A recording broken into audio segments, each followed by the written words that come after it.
Šodien mēs braucam uz Jūrmalu, kur brauksim uz dzīvnieku patversmi. Tur neliels pasākums sadarbībā ar slavenībām. Un es aizmirsu pastāstīt, cik viegli ir mācīties šajā skolā. Nav vieglāka veida, kā mācīties. Piemēram, izvēlamies digitālo dizainu. Aizim uz vērtējumiem. Paņemam aktuālo darbu, kur vēlamies apgūt. Rekuri teorija. Un plusā, ja tevi interesē, kā tieši to dara, rekuri video materiāls. Labrīt. Galvenais ir neaizmirst pašu kameru.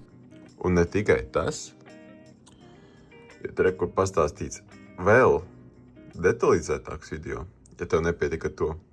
Un tu vari sākt pildīt kontroli jautājumus. Pildot uzdevumus, ļoti ātri laiks paiet. Tāpēc, ja tu nosties video materiāls, šos uzdevumus nav grūti izpildīt.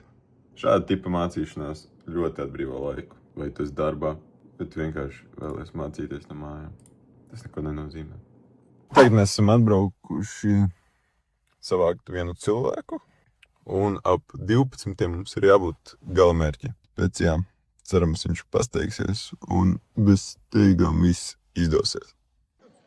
Šobrīd mēs ejam uz suņu vojeru, kur mēs pavadīsim laiku apstoties dzīvniekus. Un tur es visu pieredzi lielākais fotografēju.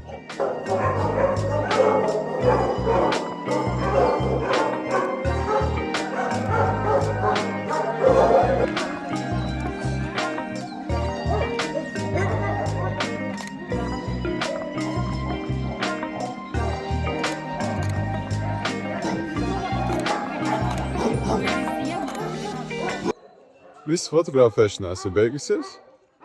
Viss ir izdarīts. Tagad dosimies uz mājām un sāksim apstrādāt bildi. Tagad mēs braucam mājās. Plānots ir uzreiz taisnāk ķerties pie bildēm, lai ātrāk viņas pabeigt un izsūtīt. Un tad redzēsimies. Tagad būšu mājās pie datora. Pēreiz tagad es esmu mājās. Izdarīšu dažus darbiņus skolā. Šodien pabeigšu visu darbu, kas man palicis. Viss nedaudz iekavējās, jo izdomāju vēlā nakts vakarā aizbraukt pakaļ jaunam objektīvam. Un tagad viss, kas atliek, ir pabeigt visas šīs bildes. Sākumā, protams, jāapstrādā dažas autobildes, kā iesildošo.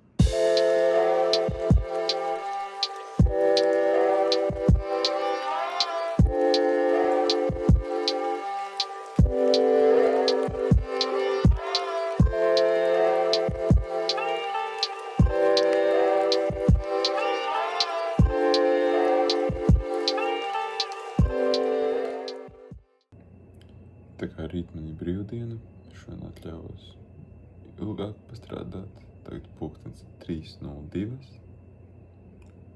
Un visas bildes ir augšu pielādētas. Tagad tās nosūtīšu galvenajam un došos gulēt. Tā mana ikdiena gan īskā.